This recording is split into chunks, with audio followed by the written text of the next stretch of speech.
What up, everybody? So today we got the full all you need Resto Druid guide in terms of war within builds and stuff you gotta know going into it. So gonna go over all of the builds. I have 6 builds today that I want y'all to show. These are the culmination of everything I've worked on in the pre-patch and the beta and stuff that I've seen, including arena and battlegrounds, 3 for each to be clear, and talk about the hero talents and then just general changes of what's going on and kind of, I guess, the state of Resto Druid at the moment. So I guess really quick we'll talk about like the state of Resto Druid in terms of like, say how good is it. I think it's very good. If I were to tier it, I would say it's probably like an A tier. I think Evoker is definitely better than them, but you can't beat the utility of a Druid. You have Cyclone still, which is just, well, as long as that's not nerfed, you will continue to be, I think, like A tier, like minimum, unless your healing is that bad. The healing is pretty good. 2s is still going to be very excellent. You got really good damage as well if you do want to opt to do more damage. The Wrath was pretty drastically nerfed, which was fair. I think it should have been. The treat with tree form, it was a little bit ridiculous how much you can do, but if you do want to play Convoke, which I'm going to talk about a build later on in a second, cat form Convoke actually chunks more so even than the pre-patch, because pre-patch has like these crazy high armor values and shit. So yeah, look forward to that yourself. 3s and shuffle, again, it's not bad as long as you're just super tree form. I have a couple builds. You'll see I have builds that do damage. I have builds that you might be kind of stuck with doing full max healing in shuffle. Depends on how the pacing plays out. In the beginning of the beta, it was very slow and I was able to push more damage, but then they've kind of nerfed DP, they've nerfed HP and they've buffed a lot of the damage and buffed a lot of healing, so the game got a bit burstier. So with that case, then you might have to be sitting with a lot more healing based stuff, but altogether I think it's an awesome pick. It is real. I think it's very good and going to be in 2s, 3s, solo shuffle, RBGs, especially Blitz too. I've been playing a ton of Druid Blitz. It's very, very, very good and very enjoyable to play, so highly recommend if you have not played it. All right, so that is it for the state of it. So let's go over the talents here. So I'm going to start off with this talent here. I'm actually first going to start off with the hero talents because they don't change for the most part. Okay, so you got your Keeper of the Grove and Wild Stalker. Unfortunately, Wild Stalker is just completely unplayable in PvP. I'm really unfortunate about the idea of it. The theory behind it sounded so cool, but such a letdown in terms of the tuning. It fell under the same rug as freaking Void Weaver, that it was broken in Mythic Plus, so it got nerfed and nerfed and nerfed and nerfed, and then the other choice kept getting buffed and buffed and buffed. So we're kind of stuck with having to run Keeper of the Grove, even if you want to play cat form play style. So like even in my cat form build in 2s, I still play Keeper of the Grove just because the healing is so good. So let me go through here. So the only thing, let me just point, I guess, while I have Wild Stalker here, the only thing that is good about it that's different than Keeper of the Grove is your symbiotic bloom. So every time you press Swiftmend, you create a symbiotic bloom on your target for 6 seconds, and then you can also get a chance to proc them with Regrowth, Efflorescence, and Wild Growth. And while they have that on them, it's a little hot. They take 20% more healing, so you can do some really chunky healing in those burst moments. But the sustain is just not even close to Keeper of the Grove. So unfortunately, the way it is, the damage from all of this stuff is really, really bad. Yes, you get 10% Moonfire damage here, but you also get auto casting Moonfires here, which is way better than 10% because you never have to press the button. You get 5% bite, but that's not worth, again, not worth any of this stuff. Even with Convoke, I wouldn't even still run it, and that's coming from me trying to do damage. So as it comes for the Keeper of the Grove tree, basically when you use your treants, you have a chance to proc some healing. Okay. This talent makes it so that your treants are going to auto-cast Moonfires every 6 seconds. This is really, really nice because we're able to contribute a little bit of damage without having to do anything. I personally hate it. I hate passive healing. I think it's really bad for the game. Passive damage, passive healing is not good for the game, but it is what it is. It is really useful for us because in solo shuffle, it is hard to get damage out. Okay, maximum mana 5%, excellent. Regrowth protecting you, this is really nice just as an overall. If you do combine this with the rampant growth talent, so if you have life bloom on 2 targets, or even, so let's say you in solo shuffle, you have life bloom on your 2 DPS, you can go behind a pillar, regrowth yourself. All 3 of you have that or all three of you have regrowth, and it allows you to keep that protection on yourself for extra 8% damage reduction, which is a lot. Okay, Power of Nature. You're not going to end up taking this one. This one's just way too strong. While your Grove Guardians are active, your Life Loom does 10% and Rejuve does 10% more damage or healing. Really, really, really good. I don't see this being as good. If it was maybe Dispel Protection, maybe, but it's not. Cenarius Might, this is really, really awesome to have. Swiftmend gives you 10% haste for 6 seconds. Do note with this, it's going to affect your Cyclone casts. If you're used to like timing your Cyclones, if you do have this buff up, you are going to cast slightly faster. So just keep an eye out for that. Over here, we have Wrath Starfire damage increase to 10%, which is great. And then Regrowth, Wild Growth, Swiftmend by 9%. Really, really good. Unfortunately, I don't even know, like these do not even seem close whatsoever. An extra 3 seconds of Tree Form. That seems really not even close to 9%. I don't know who balanced that, but whatever. Again, here, no competition here at all. Either a 3-second cooldown reduction or 30% more healing. Obvious choice there, guys. Okay, this is the only talent node that will potentially change for me. Okay, so for the most part, you're always going to play Power of the Dream. In all of my builds except for one, I play Power of the Dream. Just gives you more healing. Okay.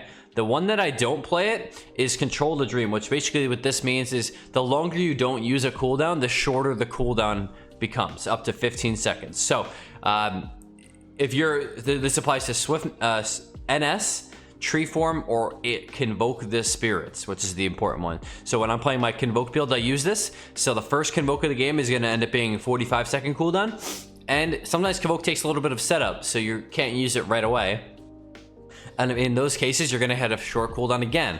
And you're able to get more Convokes off throughout the game, which is kind of nice. And then also, like, just another plus, it works for NS as well. If you actually combine this with the short cooldown NS up here, it ends up being, what, 15 plus 12? 27 seconds off. It's almost a 30-second cooldown NS, which is actually really insane. Maybe we'll have to actually experiment with that otherwise.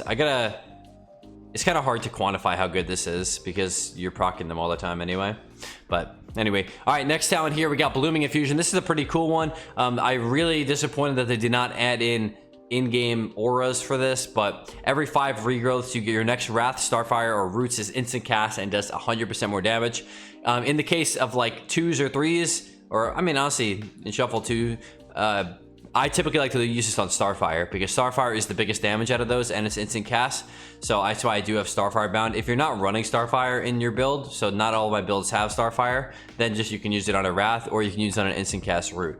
You get them pretty often because you're spamming instant cast regrowths all the time in Tree Form. So, and then the inverse is every 5 Star Surge. So if you are running a build with Star Surge in it, it's good to keep note of that every 5 Star Surge you get a free cast regrowth.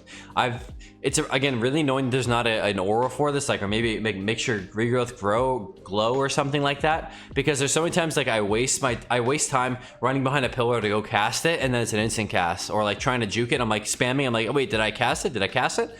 So it's really kind of lame that they don't have an aura for it, but I'm sure there's going to be weak auras for it. I couldn't find any at the moment, and I'm not making one right now. I'll make one once we get to level 80 if I still don't find any. So don't have that at the moment, but if you do keep an eye out for the weak aura for that, that'd be great. And each of your Grove Guardians increase your healing by 5%. Sometimes you get up to 4 out at once. No brainer.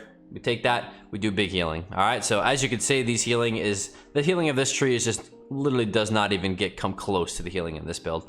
So unfortunately, it is what it is. Alrighty, so let's get into these builds here. So we have 6 builds here to show you guys. This first build here I call it standard. Okay, this is just like a standard 3v3 build for me. Okay, so it has some damage, but not all out damage. It's kind of like a nice little middle ground on doing healing and damage and mana regen. Okay, so I'm not gonna go over every talent in these. You can read these yourself. You should read them yourself if you don't already know them, but just some highlights in these builds. So I did go for Maim myself. This is personal preference. Most people do not want to play Maim. What you could do if you want to drop Maim is you can actually go Star Surge, or you can opt to take some tankier talents. So if you want to go down into like the Ursoc stuff, or you can get improved Rejuve, Typhoon, whatever you like, or so that's kind of up to you. I personally like Maim myself. Okay. As for that, we still have Heart of the Wild. I really like Heart of the Wild in terms of just getting a lot. You can get a lot of damage out in tree form, and you get fast cast cyclones. Or if you're getting attacked, you can use it for bear form to be extra tanky. Innervate as well in this build. This is because 3s is definitely going to be a pretty mana intensive. Solo Shuffle is not so much mana intensive right now. You don't really by the time the game ends, so it's not that big of a deal. But for this build, I do want to opt to get Innervate. Okay, onto this side of the tree. Only thing special here, I did go down to Dream of Sonaris. Dream of Sonaris is not very good. The only case this is good is in Convoke. During Convoke windows, in my opinion, or in 2s where you have a really good uptime of Wrathing or Shredding. But unfortunately, there's nothing else you can take unless you wanted to drop Shapeshifter.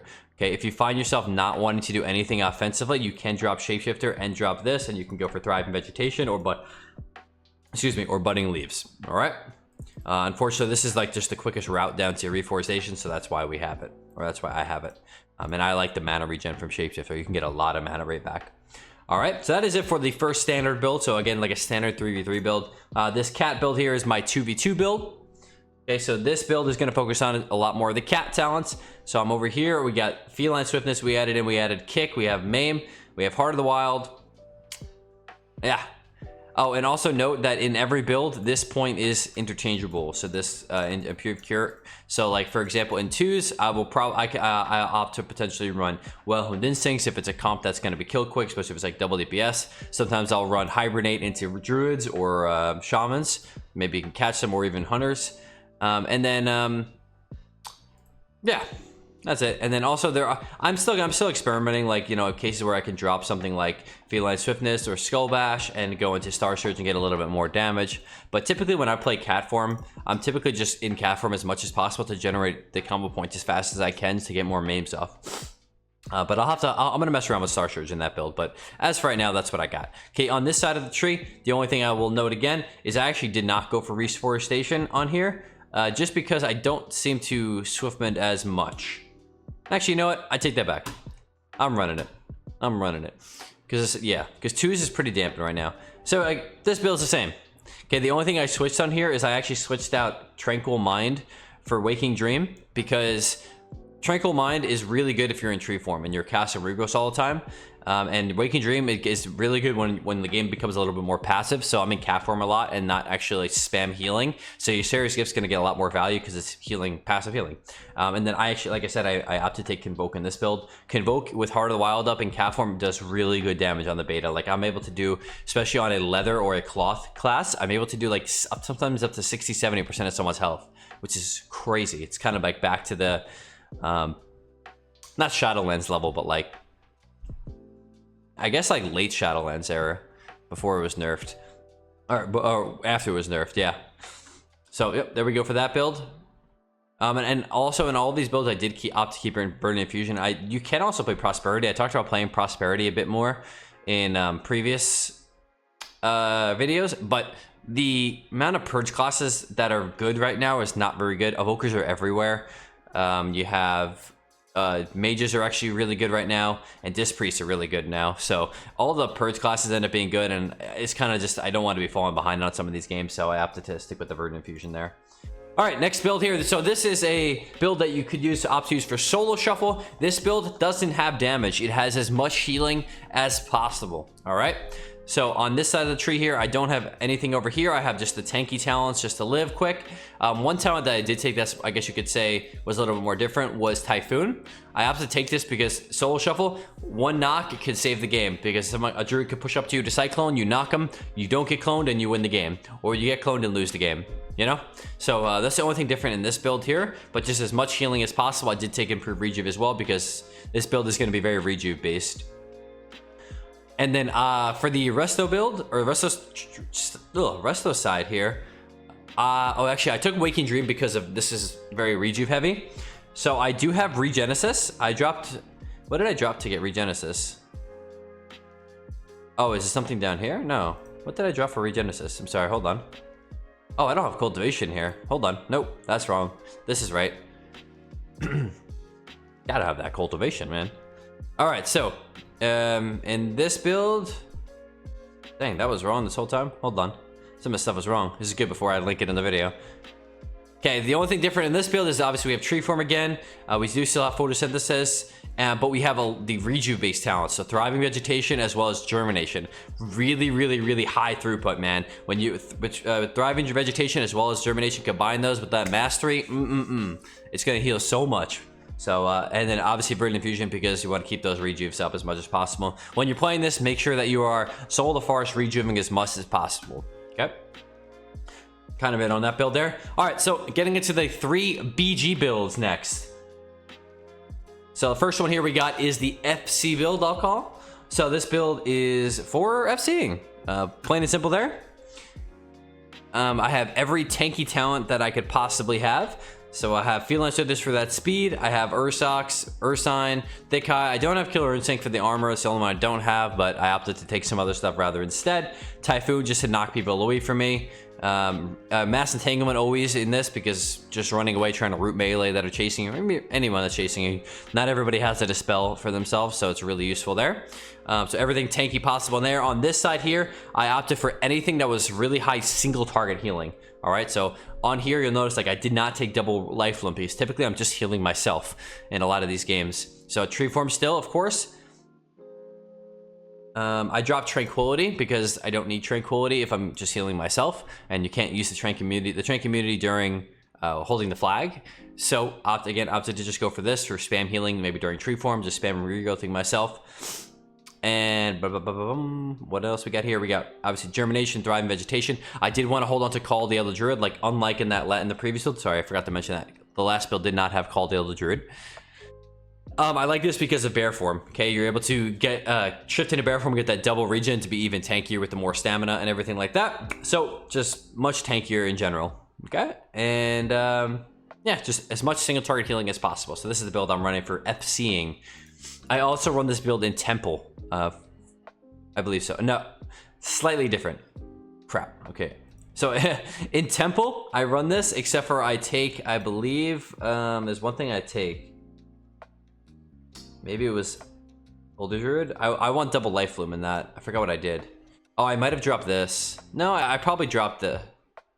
Crap, no I didn't drop this because I wanted to have some damage for it. I think I dropped Photosynthesis and just went for Undergrowth. So the reason Undergrowth is better than Photosynthesis straight up like that, as long as you're not solo self-healing, is that you get that double, both people get the mastery bonus from Harmonious Blooming. So that's why I go for on that. So on Temple, I play this build, I just switch that up.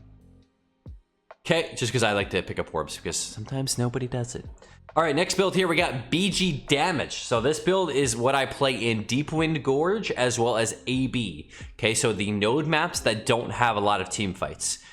Because you typically don't team fight much at all in those maps. Maybe you get once or twice, and even though the team fights are like 2v2, 1v2, 1v or 2v3, stuff like that, where it's like 3 people or less at one base. You rarely ever find more than 3 people at a base. So I wanted to have some damage to contribute to kill things. And sometimes it's 2v1, and you just need to kill that person as fast as possible so that you can cap the flag over before they get help coming. So this build here has Kick to stop people from casting on me to get caps. So like if a Cyclone Druid's casting a Cyclone on me, or Priest casting an MC, I have an option to kick them to not lose the base. Okay, Maim, movement speed, obviously to peel out of fights, and Hibernate. Hibernate, this is a talent that you don't have to take. I do swap this around a bit, maybe between Heart of the Wild is probably what I actually swap around with mostly. But if you have if there's a chance or a hope that there is a person out there who you can cap on with Hibernate, so like hunters you can use to cap on them, you could actually if you do it quick enough, you could Hibernate, especially if you have Heart of the Wild proc, you could Hibernate the pet, clone the hunter, and cap the flag all at once. So you can actually take care of both of those guys at the same time. If you are versing a druid, you could sneak in a Hibernate. A lot of the times they don't see it coming. You sneak in a Hibernate, you try to cap, they have to trinket, you just clone them and you cap it for free. So Hibernate can be super, super clutch in those games. So that's what we're running on this side. On this side of the tree, again, I went for some damage here. So I opted to take Shapeshifter. I opted to take Convoke as well. So you do lose out on a little bit of healing on that, but don't forget this does good healing too. Okay, so if you are cases where like it's a 3v3 on a map, on like a blacksmith, and you still have this to do a lot of healing. Okay, it's not solely offensive. So you do have that option to use as well. So obviously called the Druid, and then I opted for Germination just for more healing. I didn't find myself swift mending a lot because I'm just kind of running from base to base, and I would like pre-hot myself, and that's why Germination was better in that case. So just pre-hotting myself and then going to cat form and doing damage, and Germination is better in that case. So that's why I opted for on that. And then I didn't have the points to take photosynthesis, unfortunately, but I don't think that would be too big of a deal. Yes, what else am I actually don't have something here. Oh, I actually should have this. See, this is good. I'm seeing this before I link them all to you guys. I don't know what happened to some of these builds. I have these builds better on retail, but I wanted to do it on the beta to show you the hero talents. All right, and then the final build here. So this one I call BG Heals. So this one is a battleground build for the maps that are team fighty. So that goes for like Silver Shard, Gilneas, and sometimes Eots. Sometimes I do like to play the damage one. It kind of depends on, I'm still kind of picking and choosing which one I like better, because Eots you definitely can get a lot of team fights, but you also get cases like I was talking about before where it's like a 2v2 at a node, and if you can clone and get that one convoke off, you could actually kill the person and get the flag. So it's kind of up, I'm kind of up in the air what I'm going to choose for that build so far. Maybe I might even go this build, just play convoke so that I do have reforestation and a bit more healing. Okay, so in terms of that on the BG heals, so we still have maim. This one I shouldn't have kick here. Jeez, man. Sorry, guys. I guess this kind of is an interchangeable point. Now I'm thinking about it. I'd probably opt to take something like this then. I don't necessarily think we need kick in that. You know what? I take it back. I'm keeping it. Because you know what? In the case, like I said, with some of those node maps, it's good to have a kick so that they can't cap the base on you. I'm keeping it for now. Hibernate is definitely an interchangeable one though there. So let's move Hibernate down. All right. So on this build here, just a lot more damage, okay? On here, we're still like going for those rejuves. I do like the rejuves better than like going for budding leaves or anything like that. The rejuves feel really, really good right now. And just combining that with like Thriversation, Germination, you have your double life bloom still, and you get your reforestation proc. So you can have a lot of team fight healing as well as good utility here to stop flat caps. You got Typhoon, obviously the movement speed to peel out, and then Maim and Bash, or Maim, Skull Bash, and Mighty Bash to get some kills and some CC and hopefully get bases. So, all right, that is it for all the builds. Now let's just quickly talk about the PvP talents, okay? So for the arena builds, it pretty much will never change for me except for certain cases. So I love to play Tireless Pursuit myself. Not everybody is a fan of it. That's fine with you. I think these two talents, Preserve Nature and Focus Growth, are mandatory in arena. So again, these are the 3 arena builds that I talked about. The only one that I do like to change up is Resin for fights that you do have that a lot of purges. So unfortunately, Preservation Evokers are the strongest healer and they do not seem to be getting nerfed. So you might have to play Resin more than you'd like. But in 2s, like I pretty much don't run this unless it's like a spam purgy stuff. So like Arcane Mage is really tough on you, and sometimes Disc Priest as well, depending on the matchups and stuff. So it's kind of up to you if you do want to choose Resin. Some people also like to choose High Winds, maybe in Solo Shuffle. That's an option for you as well. I would say probably more so in Solo Shuffle for that, because you don't want to be peeling in. You get a 30-yard range Cyclone, which is awesome. Okay, so that is the arena builds. And then as for the battleground builds, there's a couple of them that I play. So for the FC build. So for FC build, I don't have Tranquility, so I end up dropping this for Malor and Swiftness. And then this third talent, I'm still kind of up in the air with. I've been messing around with either Focus Growth for more self-healing, or actually Thorns to get people off of me. So if people are chasing me, I have Thorns to slow them.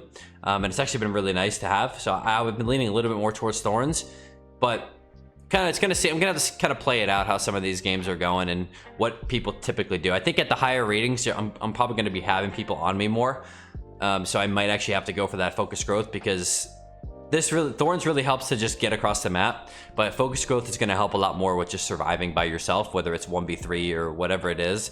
So still kind of up in the air on that.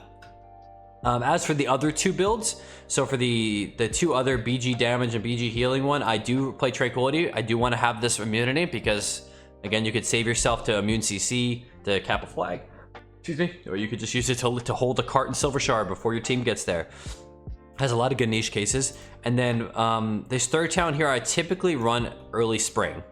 Okay, so early spring is just that instant cast wild growth because I am going for a lot of more AoE healing. And yeah, and early spring, if you don't know, you use wild growth once. The next time you use wild growth, all those people get life flume at 100% effectiveness. So it's actually really powerful when you know, talking about like photosynthesis and then getting those mastery stacks as well. So very powerful itself. Actually, you know what? I will take this back. There was also one thing different I do. I believe on why am I blanking on this? Temple, I do run focused growth because, again, I want more single target healing, especially if you're playing, we have double life flume and you have it on 2 different orbs at the same time. So more single target healing is better there. But all right, hopefully y'all got all that. So that is all the builds. Hopefully this will be a great guide for you going into the War Within. I may do an updated one in the future if we get some changes, but I've played enough of this now that I believe I kind of got the builds down that I want to play. Again, this is just my shit. If you don't like it, no problem. Change things as you like. All right. If you guys have any questions, leave a comment down below, and I will catch you guys in the War Within next week. Peace out.